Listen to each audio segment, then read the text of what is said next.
going on. So if I were to play Rag Todi on the guitar, you know, a knowledgeable person who knew about music would, I mean, hopefully if I played it all right, they would say, oh yes, very good, Rag Todi. You know, they would be able to recognize it and they could understand it was one. So you could on a Western instrument, that is definitely true. So back to, you know, that consonance idea. Sa is very consonant. It's inside the tantra. You're meshing. But if we go to another note, for example, re, the second note, and we go to the como re variety, that means como means flat, by Western say flat 2. So that's this note. This note does not occur a lot in Western scales. It's like a little bit like it's harsh. You almost hear that note and you're like, oh, it's like, you know, if you just hear, I mean, it has a certain kind of feeling already, right? So the como re by itself, for a Western ear, already a little bit is a little bit, you know, has a certain, not connotation, but it has a certain resonance in the mind because, you know, our ears, like anything else, are conditioned to certain tones and certain scales, certain sounds. So the re, that como re, for example, is what in Western music we would call like a very dissonant note, you know, because it's really contrasting harshly or strongly. Let's not say harsh, but strongly, intensely clashing with that other note. That also gives its beauty. Because what these notes are, like como mi is like that too, sorry, should the mi is like that too, and we'll get that in a second. These notes are right next to sa, right?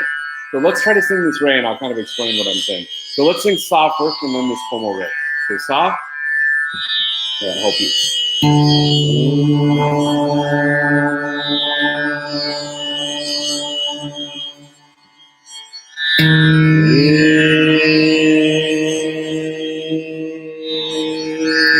Good. Now, hear that re against this sa more.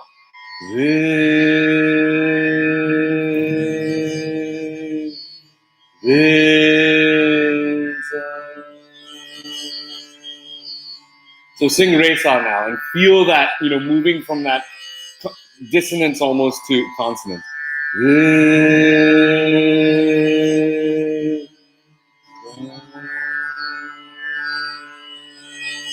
Do you hear that?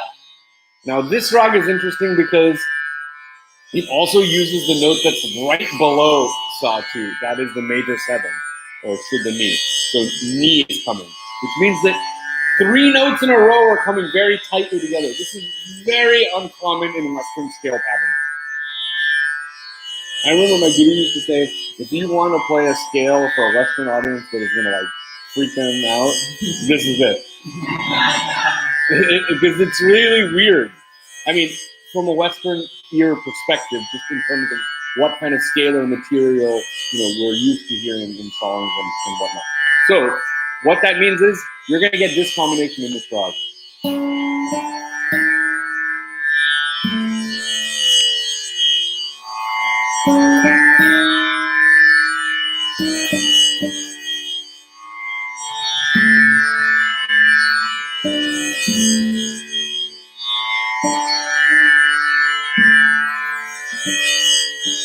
It's hard to get the guitar in tune the way I want it.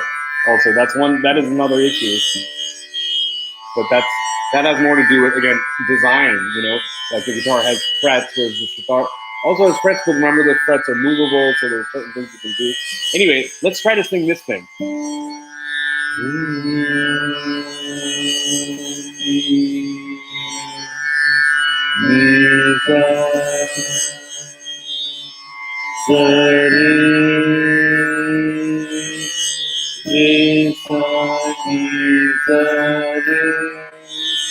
It sounds really intense, right? Actually, that's getting away from rag todi, which we'll explore in a second. But that phraseology comes in a different rag, Sri rag, which we can talk about some other day.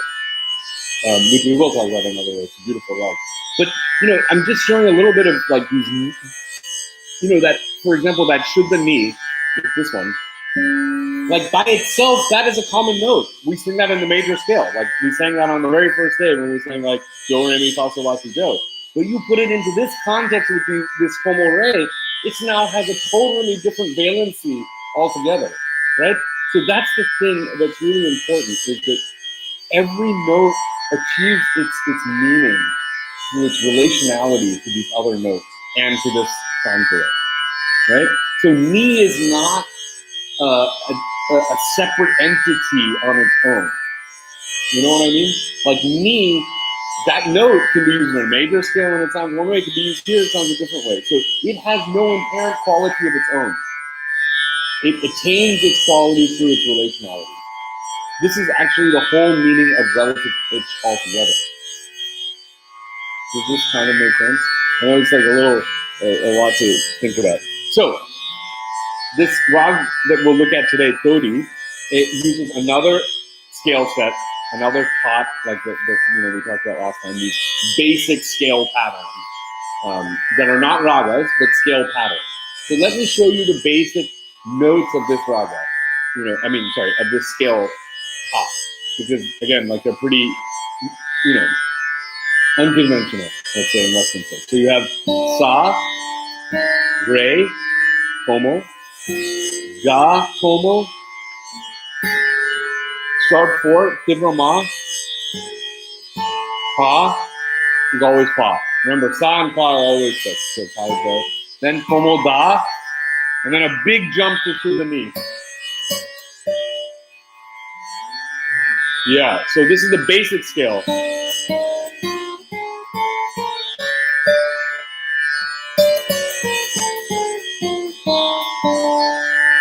Should we try singing that?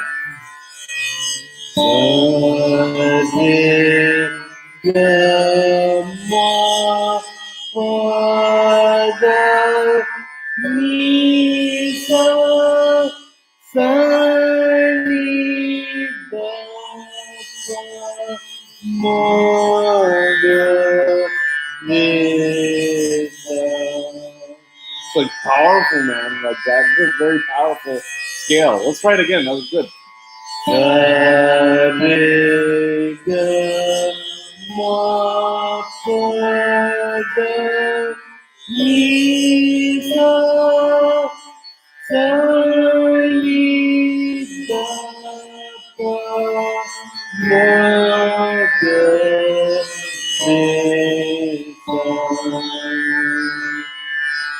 Wonderful. Excellent. So that's the basic scalar pattern, scalar material of pot known as Todi. That is not rag Todi. Rag Todi or other rags are derived from that scale set. So rag Todi is one of those rags. Sometimes it's called Miyanki Todi. Now, why is it called Miyanki Todi? It's called Miyanki Todi because that references a specific historical figure named Tansen, who also had the title Mia, which is like a respectful title that apparently the Mughal king Akbar gave to him because he was the court musician at this Mughal court, the great Mughal court. So Tansen really is like the godfather of the Hindustani tradition, that is the North Indian tradition. I mean, he kind of is like, he's like the Bach, of that whole tradition. And he's also known to have invented certain rags, or like kind of created them. So this version of Todi, which is basically what people generally call Todi, is also known as Miyanki Todi because we link it back to this important historical person, Miyan Tansen. So what's interesting and why I can't even mention that is because Todi in Carnatic music is very, very different. In fact, it's more like Bhairavi scale, what we would call Bhairavi scale, which is another scale that we'll get to a little bit later. So maybe there is some thinking that the reason why we call it Miyanki Todi was that is Tansen, made certain changes in that basic note scale, and then this became like Miyan Todi. I know. But note-wise, what you have the Como Ga and the Ma. Right, so that's the same. Shilgamon, so that's the different part. And then the Como Mi. Right. So yeah, maybe he changed the Ma and Mi or something. I don't know. This is all speculation. Again, connections between North and South Indian music is a big topic of exploration. They certainly both have the same roots. And they certainly both are dealing at a general level with the two pillars of the music, that is raga and tala. They're just expressed in different ways on different instruments with different stylistic variations and format differentiation. But there are definitely rags that have moved from one system to the other. More of that historic stuff that we were maybe just speculating on is much harder to track. Yeah. So what do they call this? Yeah. But it's not. So that one's not the one with Shuddhaga? No, That's okay, good. This is good stuff. So what we call this, like this kind of stuff, it's called rag dadi. This is like when like the hardcore guys will sit around and be like, no, this rag has that thing, and you didn't hear like that ustad play it that way. I mean, Vince recording it's like that. But that's like, that's what like the hardcore guys get into, and that's what a rasika is. A rasika, and maybe we should talk about that today a little bit too. Ras. That was, I think I mentioned this in some other guys. Rasa and rasa theory is the number one most important mode through which art is understood aesthetically. And what ras literally means is juice, or like the extract, or like the nectar. Sometimes they translate it. Really, it means like the flavor, the taste, the stuff, the heart of it, the marrow. That's what ras means, So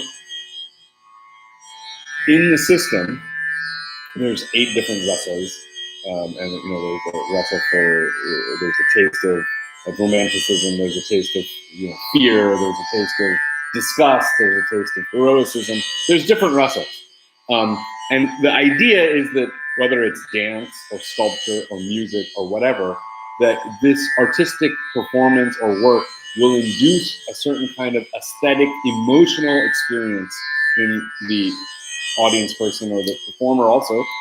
And there's a question about whether this applies to performer or audience, but basically for anyone who's involved in that production of art. And then through that immersion and emotional experience, somewhat akin to, I think, at some level, but not exactly, some kind of a cathartic kind of experience, that through that, you then attain this ultimate rasa, which is shanti rasa, or peace. And so basically, art via emotion leads to some kind of peace. That is fundamentally the aesthetic principle of rasa. So people who start getting into art and get into all these aesthetics are often called rasikas, because they are like, that's what a connoisseur is. They love ras. They're into ras. They're all about the ras. So that's what a rasika is. They also call them sometimes sra hridayas. People who are also feeling in the heart with you, like heart feelers. Those people. I mean, the bottom line, the point I'm really trying to make is that Indian music and Indian art in general is really all about psychosomatic experience. And it's something like an embodied emotional thing that you're going to experience and then come out transformed. That's the idea, that art has that transformative potential. So you take a rag like we were doing. Okay, well let's take the first rag that we worked on was Shuddha Kalyan. The ras that dominates in a lot of the Kalyan rags is what we call Shringar ras. The ras is like kind of romantic. Sometimes they call it erotic, but basically, like a lot of love and pleasure. It's quite a positive, you could say, set of feelings. So the Kalyan rag, and particularly the Shuddha Kalyan, has a lot of that ras in it. The other day we did Bhim Palasi, right? The big kind of that rag. We always talk about the gambhir. It has, gambhir is like it's like heavy and serious, profound. Like depth. It has depth. That rag, the main ras in that was vir ras, or like the heroic sentiment. This rag, I don't know what rag you want to choose for this. And I wouldn't get too involved in like assigning specific ras to every rag or like one dominant ras. I mean, I tell you, I heard.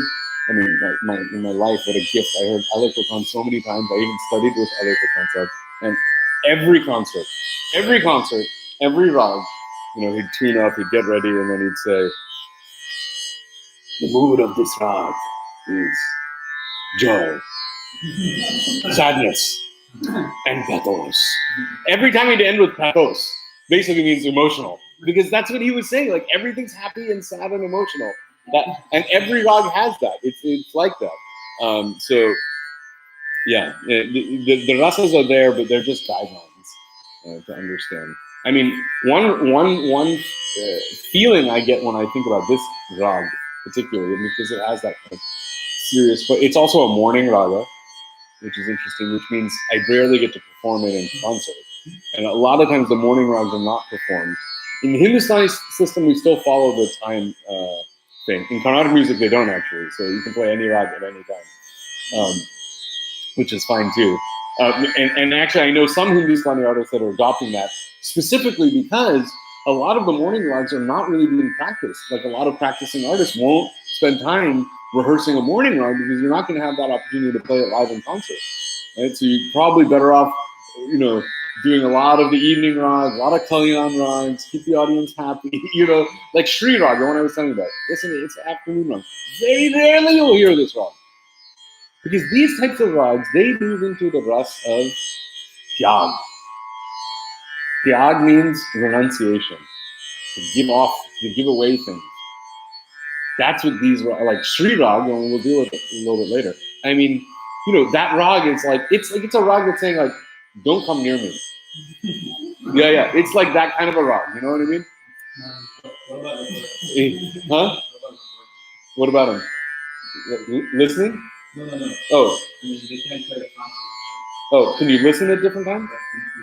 But they can record the Yeah, they can record the song, and then we used to practice all the time. Didn't matter what in Riyaz, when you're learning with your teacher. I mean, I used to learn morning rags in the evening, no problem.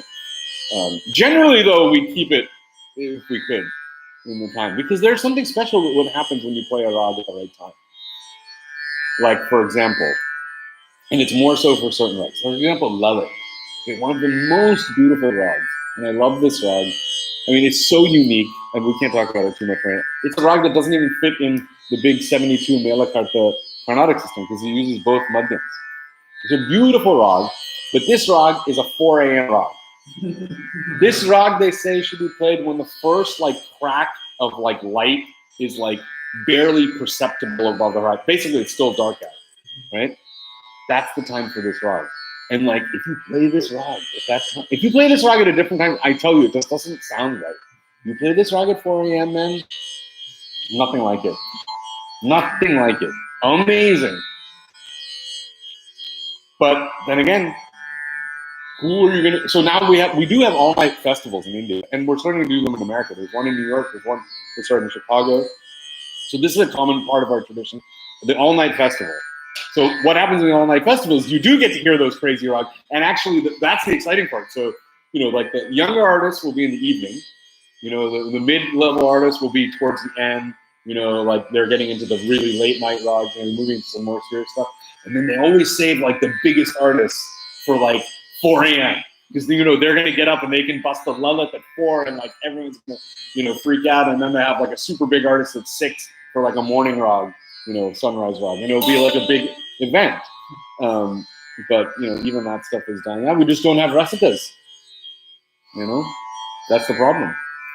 Art can survive with artists, but it needs you guys more than anything. And if you want to talk about Indian classical music, it's surviving because of not Indians.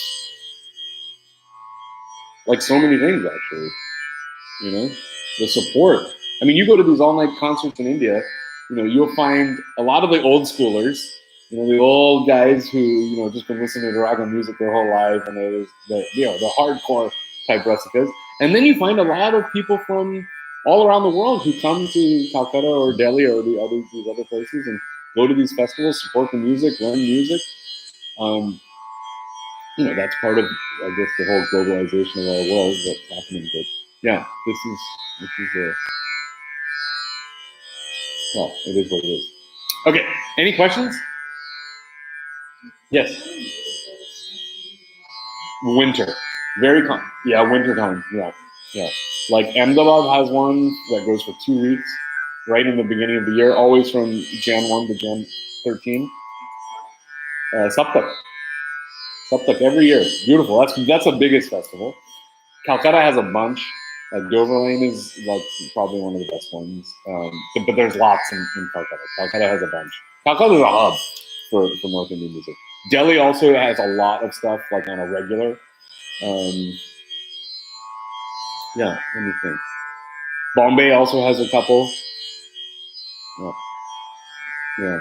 But if you go to like Calcutta in January, you are guaranteed to hear all sorts of great music. Yeah. And then if you go to December, you go to Chennai, whole city, 1 month, every day, like 3-4 concerts all the time, all day. Music season, that's what it is. It's just like everywhere, and like multiple venues. You can go, morning here, afternoon there. It's pretty cool. Yes, yes.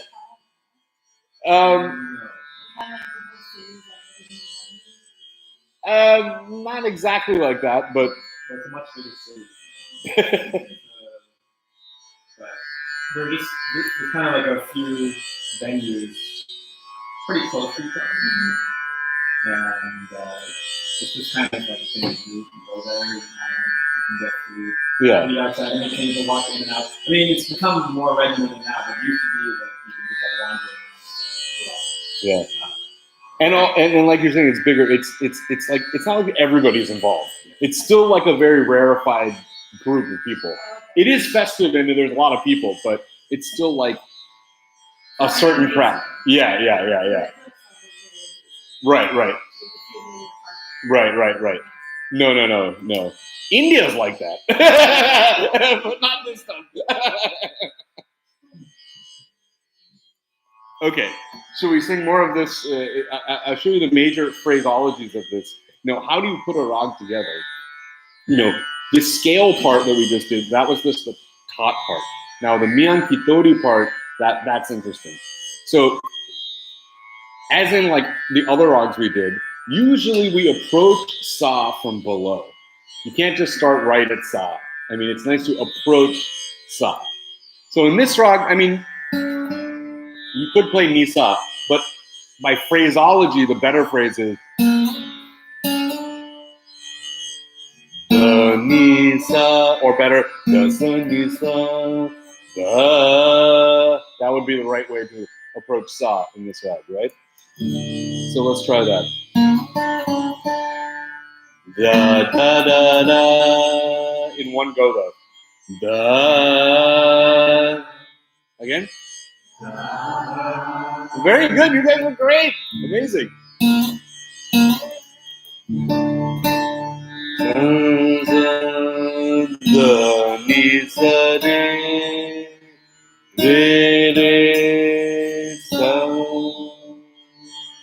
Okay, so we have two phrases now. The sun is first one, then the nisa de sun. Just opening that ray up. Interestingly, this ray, playing this ray big actually is something that we call the Senia way of doing something. Now, what does that mean? That means that it's based on tansen. So some, and this is what I'll just bring one other small thing.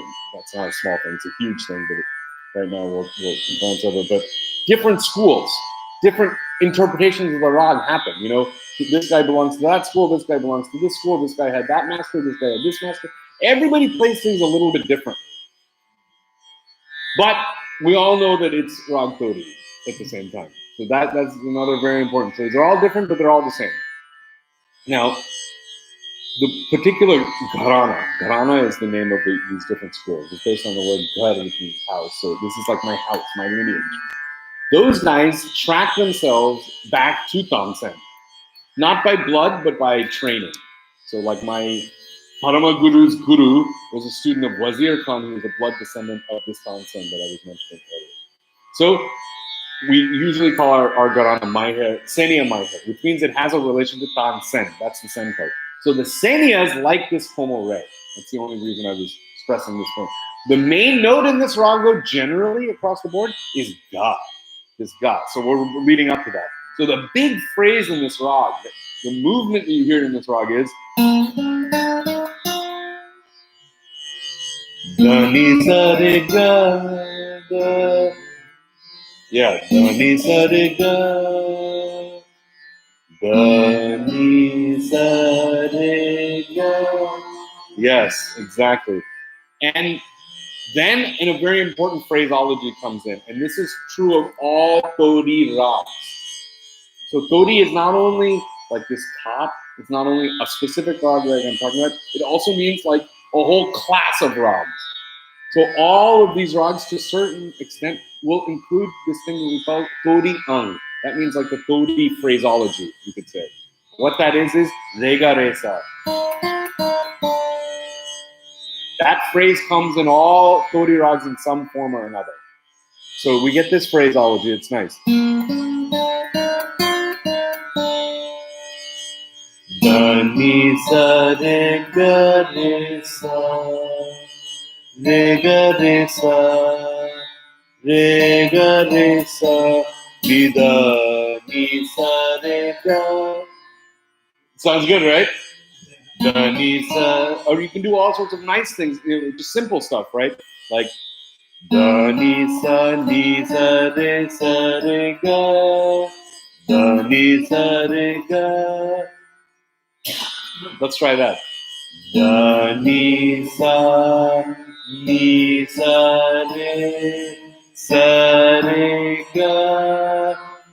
da ni sa re ga. Yeah, and then another thing that happens in rags is what we call sangat. Sangat means a relationship between two different notes. We kind of talked about this last time. Remember in Bhim Palasi we went ga re sa ni da pa, like that. That was a sangat there. There was a parallel kind of motion. Same thing here. Those tetrachords, this ga and this da, they have a relationship.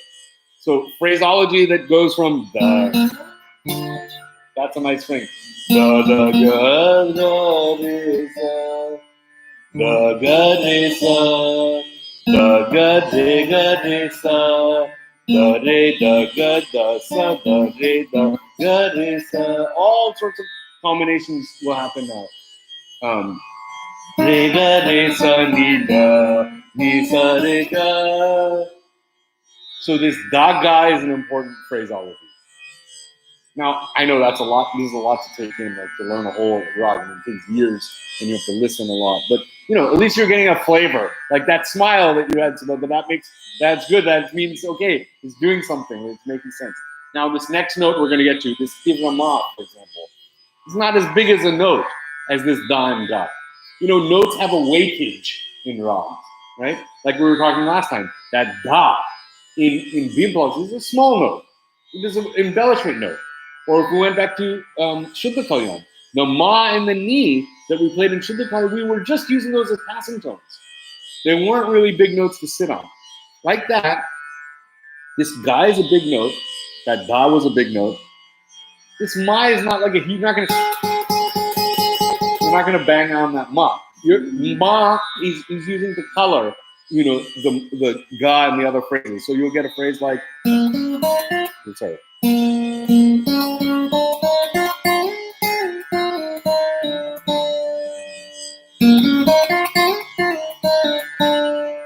And then it's really just a transition to get you back to the next note. What's after ma?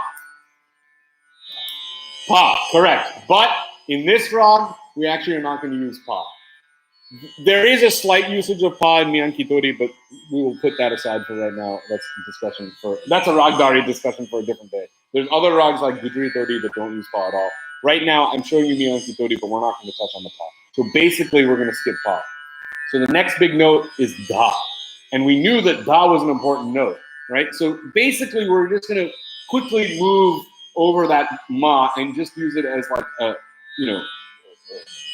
flavoring for, the stuff that's below it, and then of course the da. So then, you're moving up to da.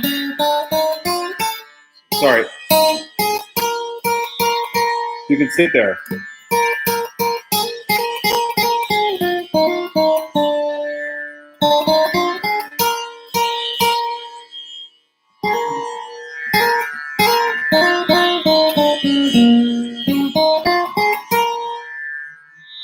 Remember we were talking about bistar last time, like each note gets opened up. Now this da is getting its place right now. So just a very simple phrase, sa re ga ma da. We can sing. Sa re ga ma da ma ga re sa. Sa re ga ma da ma ga re sa. Sa re ga ma da ma ga re sa. Mi da da. Da, da. Okay. Yeah. Dama ga re ga re sa is even better. Dama ga re sa is good. Dama ga re sa is better, right? Because that rega I was saying was like an important phraseology. Good. So we got to this da. Then next note, that ni. Now you're not going to bang out too much on ni. Ni is just your flavoring for really getting you back to that big high sa. So.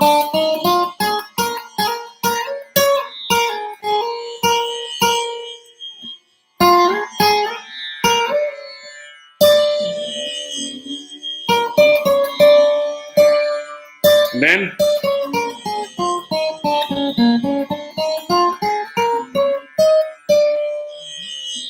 right? Good, very good. Just this getting to this high sa is the big moment. It's like we did in the last beam philosophy a little bit. So let's just try again now to sing this basic scale. Sa re ga ma da ni sa sa ni da ma da re sa. Then to high re, if we can, this is a nice phrase like this. Skipping sa. So it's like you want to hide that sa because it's, again, it's like home base. So it's like you're creating tension with all these other notes. And then when you finally get to home, it's so rewarding for the listener, for you, for the rag, for everything, right? So sa re ga ma da ni re sa. Exactly. So now you got the basic scale up to high sa. Now all the stuff that we did in the lower register, we can repeat up here. So re ga re sa will happen again.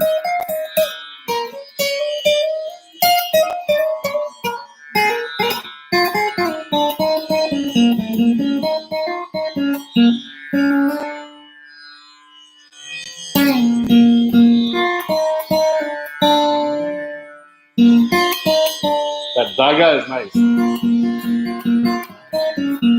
Oops, sorry.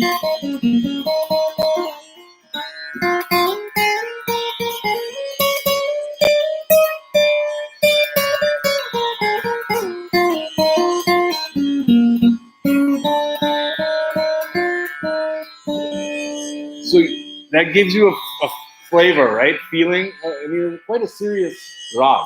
Now I'll send out some recordings you can listen. But the main thing I would say,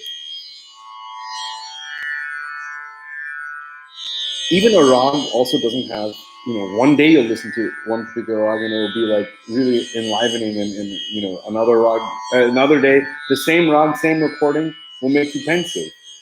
So again, there is a certain amount of inherent quality in that rag. I mean, these notes certain combinations of notes do elicit certain kinds of experience. We've done these experiments. I mean, at a very empirical level, people have done studies with Western music and Eastern music where you play like a major scale and you play a minor scale, and generally the valency is on that happy sad spectrum. People will do that.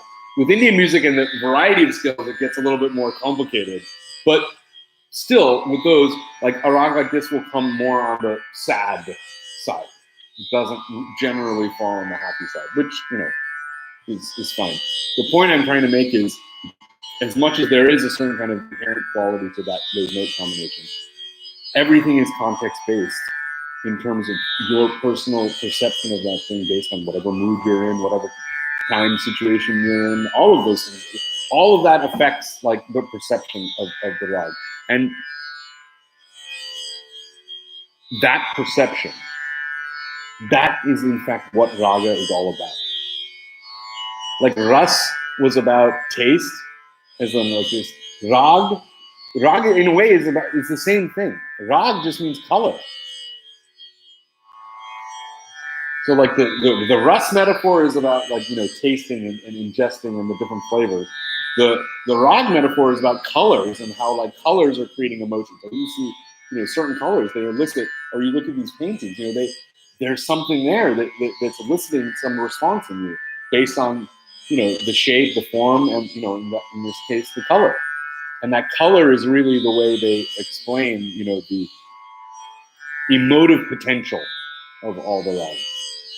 The other way that this happens, and this is also interesting, is ragmala, and that's kind of where this whole, idea came from. And like, if you look at the poster for this thing, I think it is Rag Bodhi, because they had a whole set of well, there's a tradition called ragmala paintings, and what they would do is they would take like a verse about a particular rag, and then a painter would come and draw this painting of like a woman with a tanpura in the woods with a deer, and like that would be Rag Bodhi.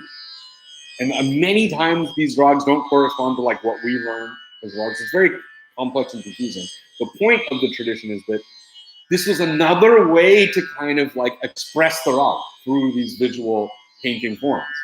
And so now people are like trying to do more research, trying to track them historically, if we can assess what they are, whether or not there's a clear, correlation you can make between how the paintings look and how, the rasa valencies have evolved over time. What we're actually finding for the most part is that there's just too much diversity to really standardize anything. I mean, that's a good marker of a lot of things in India too, is that, there's not like a central body that authorizes things. And there's certainly no one that says that you have to be at this pitch, right? In Western music, we had that.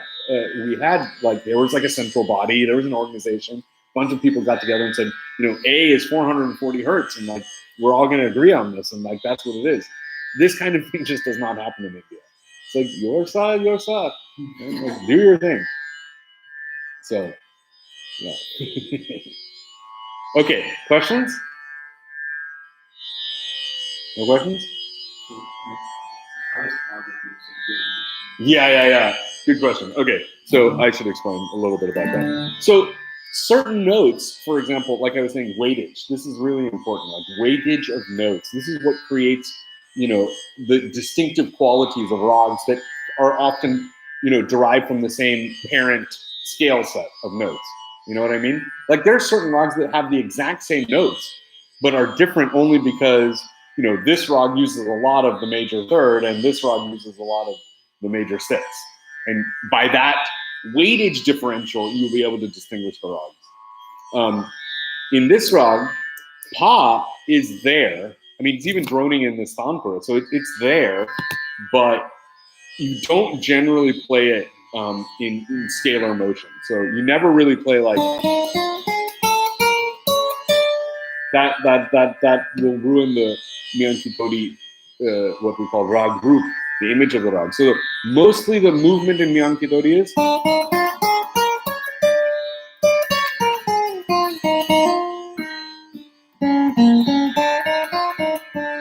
now, pa does get used, but only very like intentionally, and usually only in like certain phrases, like in closing phrases or something like that. So how it would usually would be like.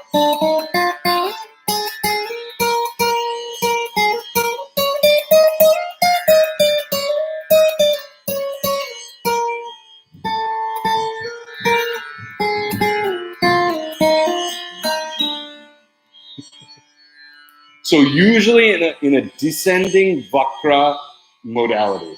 What does that mean? That descending, that's avarohi. So it's coming in the descending motion of the rag, and then vakra means crooked.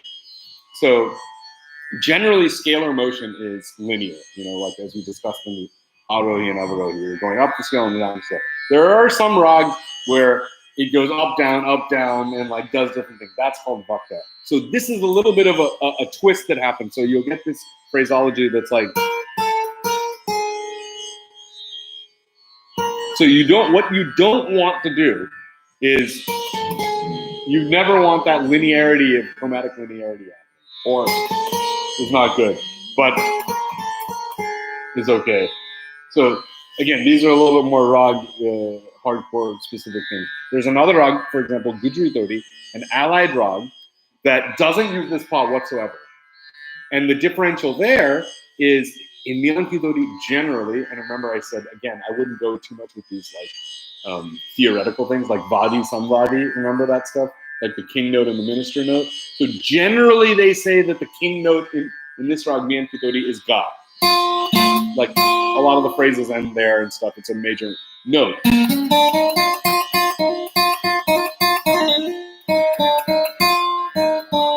Right? In Gujri Todi, the main note is Da, they say. So in Miyanki Todi, you could say the Vadi was Ga, the Samvadi was Da, and in Gujri Todi, I would say maybe it was arguably reversed. In that rag, the other big distinction is there's absolutely no pa whatsoever. So what's interesting in that rag is, and this becomes interesting, is you see this is joining sa and pa. Pa is like this very, but Gujri Todi has no pa in it whatsoever, ever. So what are you going to do? Droning Tivra Ma is just not a good idea. So you actually drone Como Da. Now let me show you what that sounds like, because that's like change. Now we're changing the whole foundation of the thing. So the whole tonality is now going to change. So it's quite interesting. Check it out.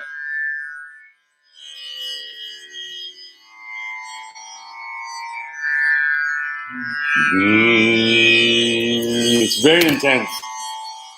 But then when I put these notes on top of that, it actually starts to.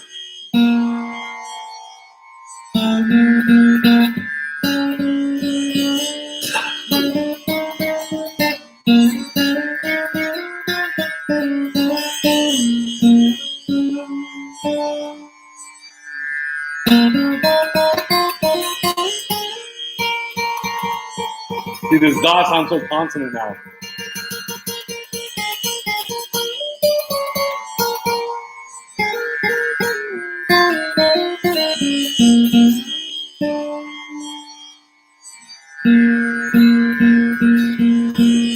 It's quite interesting. I mean, this is a special rag also that does this.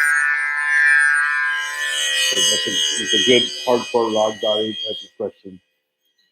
Okay, so that was that little taste of Todi. Really, the main point was, one, to hear this other scale set that's quite unique, at least to general Western scale. Two, to see that you can play these things on a Western instrument. And three, that all of these different scales have this like this emotional impact on our system. So that would be the main things. Okay, I know we have to stop. Yeah, thank you. All right, thanks so much, guys. You're wonderful.